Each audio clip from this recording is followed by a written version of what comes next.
Tervist, minu nimi on Jaanus. Kuna viiruste levik internetis iga päevaga kahjuks aina suureneb ning peamine nakatamise viis toimub läbi FTP serveri, siis tutvustan ma teile käesolevas videos Zone.ee haldusliidese poolt pakutavad võimalusi, mis aitavad tavakasutaja FTP kontot viiruste eest veelgi tõhusamalt kaitsta. Et siseneda Zone haldusliidesesse, tuleb esmalt avada muidugi Zone.ee avaleht. Ja siin avalehel, vaatame, on paremal pool haldusliidesesse sisenemise lahter, serveri haldamine.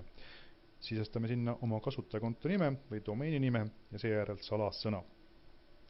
Nüüd, kui oleme haldusliidesesse sisse loginud, valime vasakult poolt menüüst FTP menüüpunkti ning sealt valin FTP kontod. Nüüd kuvatakse mulle FTP kontode nimekiri ning vorm uue konto lisamiseks. Kuna mul on siin FTP konto juba lisatud, siis vajutan selle juures nuppu Muuda.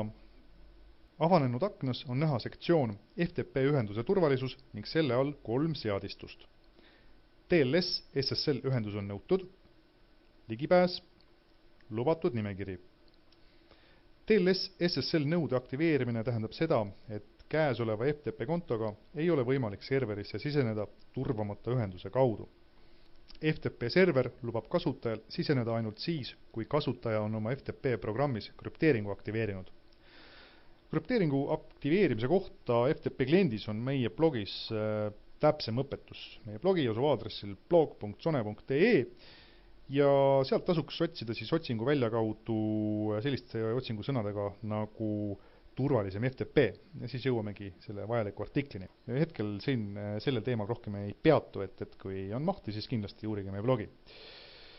Järgmine turvasäte FTP valikutes on ligipääsu valik, millega saab valida, kas FTP kontole määratakse asukohalisi piiranguid või mitte.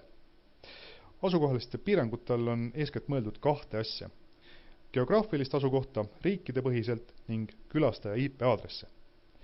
Riikide ja IP-aadresside nimekirjade seadistamist näitan hiljem. Kõigepealt aga tutvustan erinevaid ligipääsu valikuid. Esimene valik ja kõige rangem neist lubab siseneda vaid neil, kelle asukoha riik või IP-aadress on spetsiaalselt kantud lubatud nimekirja. Teine valik, lubatud nimekirja alusel või TLS SSL ühenduselt, on natuke lahjem piirang ning see lubab siseneda kõikidel, kes on kantud lubatud riikide nimekirja või lubatud IP-aadresside nimekirja või kes kasutavad krüpteeritud ühendust. Kolmas ja kõige ebaturvalisem valik on kõikjalt, mis tähendab siis seda, et FTP server ei kontrolli üldse FTP-sse siseneja asukohta. Lubatud nimekiri koosneb tegelikult 2 erinevast nimekirjast, riikide nimekiri ning IP-aadresside nimekiri.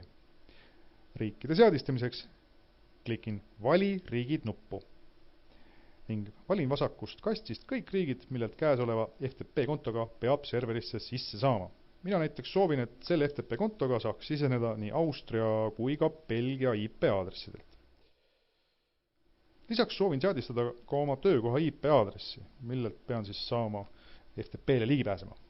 Ja selleks me näeme ka siin samas aknas kohe ka ära meie IP-aadressi, mille taga me oleme, piisab vaid selle kopist ja pasteerimisest õigele väljale IP-aadress ja nupule lisa IP vajutamisest.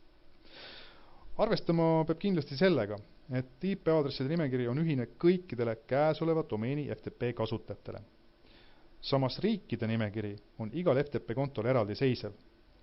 Kui turvaseadistused on tehtud, vajutan kõige lõpuks nuppu Muuda ning näidatud FTP konto ongi meil edukalt kaitstud.